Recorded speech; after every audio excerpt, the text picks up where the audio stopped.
Hello everyone, it's me Azaz Ali Khan. Today the topic of our discussion will be rule of law. Rule of law is a very important topic for this module for public law because इसके ऊपर बहुत ज़्यादा paper में question देखने को मिलता है. I will not say every year लेकिन ये क्वेश्चन रिपीट लाजमी होता है. अब रूल ऑफ लॉ क्या है? Rule of law is a fundamental principle of the UK constitution. ये एक बहुत ही इम्पोर्टेंट प्रिंसिपल है यूके कॉन्स्टिट्यूशन का because all of you know that constitution of United Kingdom is uncodified.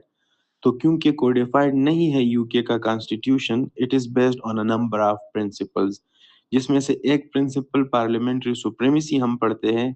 This is another very important principle called rule of law. Now what we need to understand is that rule of law is not a simple principle. एक आसान principal नहीं है, इसको समझना इतना आसान नहीं है. बिकॉज रूल ऑफ लॉ को कहा जाता है it is quite complex. Why complex? Because it has no fixed meaning. Rule of law के बहुत से meanings है. Suppose we say that rule of law means that law should apply equally to everyone. Rule of law also means that people's rights should be protected and that government bodies should be properly accountable. So rule of law का कोई single purpose नहीं है, कोई single function नहीं है. That is why understanding it is a bit difficult. इसी वजह से rule of law को बहुत दफा डिफाइन किया गया है by different people. So there is no single definition of rule of law. Instead, there are various academic controversies. Rule of law का मतलब क्या होना चाहिए, rule of law का function क्या होना चाहिए, इससे related बहुत सी controversies exist करती हैं. And this is what we need to understand. हम different viewpoints को पढ़ेंगे और फिर हम समझेंगे कि कौन सा viewpoint जो है वो best viewpoint है. So the first definition which is important for us is the one which is given by Lord Bingham, जिसको one of the most reliable definition of rule of law कहा जाता है. इसको reliable और useful इसलिए कहा जाता है because Lord Bingham ने पहले हमें एक core definition दी, उसने हमें crux बताया कि rule of law क्या है और फिर उसने rule of law की definition को 8 sub rules में break down कर दिया. Now what is the definition given by him? It's written on the slide before us. वो कहता है रूल ऑफ लॉ का मतलब ये है the core of the principle is that all persons and authorities within the state, whether public or private, should be bound by and entitled to the benefit of laws publicly and prospectively promulgated and publicly administered in the courts. Basically वो ये कहता है कि rule of law का मतलब ये है कि बेशक एक प्राइवेट बॉडी हो, बेशक एक पब्लिक बॉडी हो, एक नॉर्मल सिटीजन हो या बेशक एक मिनिस्टर हो, कोई भी पावरफुल अथॉरिटी हो, सब पे लॉ इक्वली अप्लाई करेगा, सबको लॉ इक्वल तरीके से बेनिफिट्स देगा, सबके राइट्स को लॉ एक तरीके से प्रोटेक्ट करेगा. And Bingham also says that laws should apply prospectively.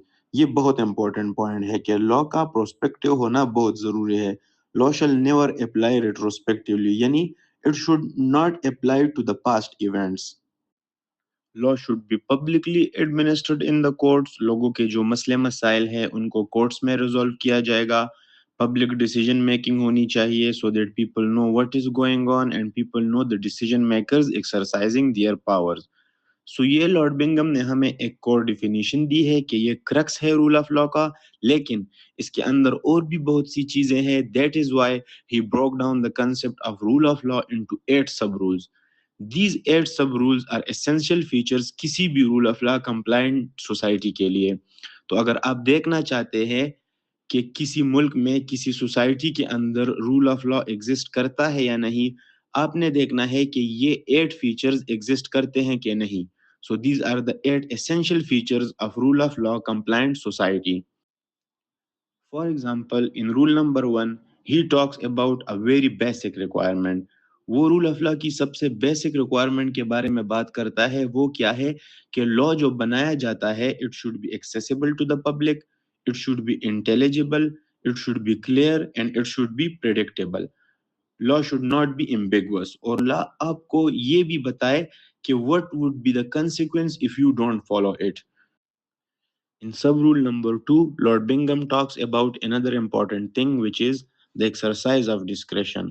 So rule number 2 में Bingham कहता है that questions of legal rights and liabilities should be resolved by the application of law and not by exercise of discretion. Discretion यानी freedom to decide, to exercise choice in decision making. Now Lord Bingham is saying कि rule of law के अंदर discretion की कोई गुंजाइश नहीं है। जो भी क्वेश्चन है राइट्स और लाइबिलिटीज का, उसको लॉ डिसाइड करेगा, not discretion. Turning towards sub rule number 3, it is simple to understand, it's not difficult, it's not technical. वो क्या है कि the laws of the land should apply equally to all, save to the extent that objective differences require differentiation. Law सब पर बराबर apply करेगा, law के सामने सब बराबर है, which we also agree with. लेकिन एक बहुत इंपॉर्टेंट बात कहता है, वो ये कहता है कि ऐसी एक्सेप्शनल कैटेगरीज होंगी which will be objectively differentiated, जहां लॉ अलग तरीके से अप्लाई करेगा। कुछ ऐसी स्पेशल कैटेगरीज होती है जिन पे लॉ आप सेम तरीके से अप्लाई नहीं कर सकते। Suppose law is different for minors और for those who are mentally unstable, or where there are immunities granted, such as for foreign diplomats. So in situations में laws same तरीके से apply नहीं करते। So Lord Bingham in sub rule number 3 talks about equality, that law should apply equally to everyone, except in some special circumstances which we discussed are objectively justified. Sub rule number 4 is also very plain and simple to understand. Rule number 4 में Lord Bingham कहता है कि one of the most important features of rule of law is that the law must afford adequate protection of fundamental human rights. Rule of law के अंदर सबसे important चीज ये है कि आप के मुल्क का जो लॉ है वो लोगों के बेसिक राइट्स को प्रोटेक्ट करे, लोगों के राइट्स को गवर्न करे, उनके राइट्स को प्रोटेक्ट करे, उनके राइट्स ब्रीच ना हो। This is very very important for the purposes of rule of law. Now, in rule number 5, there is another very important thing that Lord Bingham talks about, and which is an effective civil justice system. वो ये कहता है कि means must be provided for resolving without prohibitive costs or inordinate delay bona fide disputes which the parties themselves are unable to resolve. यहाँ पर Lord Bingham कह रहा है कि मुल्क में एक सिविल जस्टिस सिस्टम होना चाहिए, एक fair and just civil system, जहां पे लोग अपने सिविल डिस्प्यूट्स को रिजॉल्व कर सके। नाउ सिविल डिस्प्यूट्स क्या होते हैं? It can be a contractual dispute, it can be a property law dispute, it can be a family law dispute. किसी भी किस्म का कोई भी सिविल डिस्प्यूट होगा तो नेचुरली हम कहाँ जाते हैं? हम कोर्ट्स में जाते हैं। बट लॉर्ड बिंगम कहता है कि कोर्ट्स के अलावा और भी मीन्स और भी मेथड्स होने चाहिए जहां पे लोग अपने डिस्प्यूट्स को रिजॉल्व कर सकें। नाउ कोर्ट्स के अलावा और क्या तरीके होते हैं डिस्प्यूट्स रिजॉल्व करने के? वो होती है आउट ऑफ कोर्ट सेटलमेंट्स, जिनको अल्टरनेट डिस्प्यूट रिजोल्यूशन कहा जाता है। सो वो ये कहता है कि लोगों के पास एडीआर का भी ऑप्शन होना चाहिए, मीडिएशन, आर्बिट्रेशन, जिसकी मदद से वो अपने डिस्प्यूट्स को रिजॉल्व कर सके।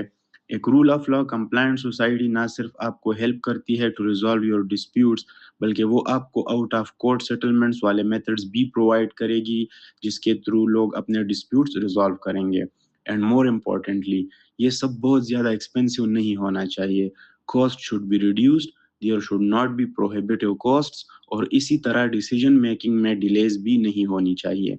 ऑफ कोर्स थोड़ी बहुत कॉस्ट होगी, but cost should not B significantly high. ये ना हो कि कॉस्ट इतनी ज़्यादा हाई हो कि लोग अफोर्ड ही ना कर सके कोर्ट्स में जाना।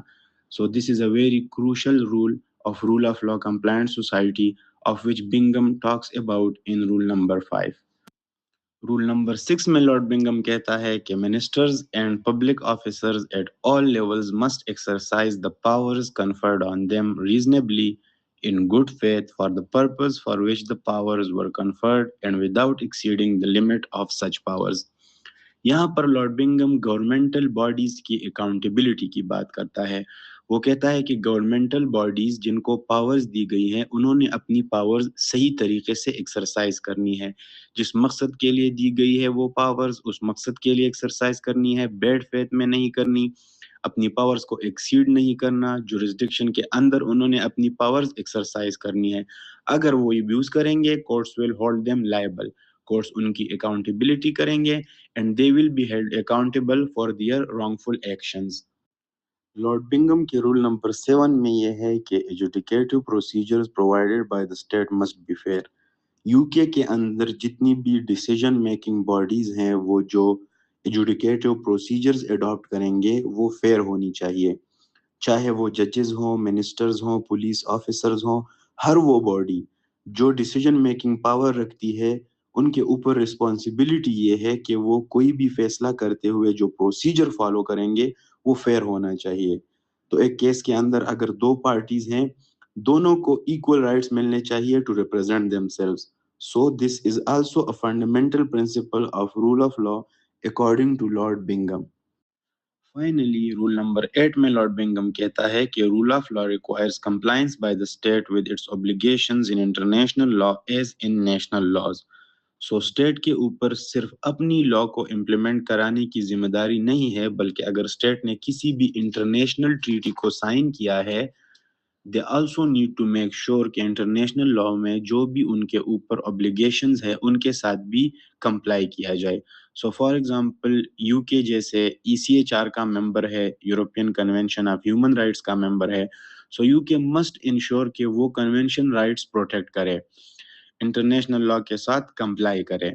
इसी तरह यूके ईयू का मेंबर था, it is not a member any more, but EU का member था, which made it bound to international law coming from EU, which shows that they were following and implementing its laws. They were complying with their international law obligations under this international treaty.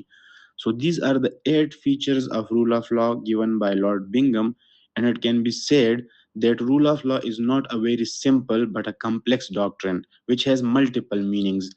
It is important to note that it is one of the base elements of UK Constitution.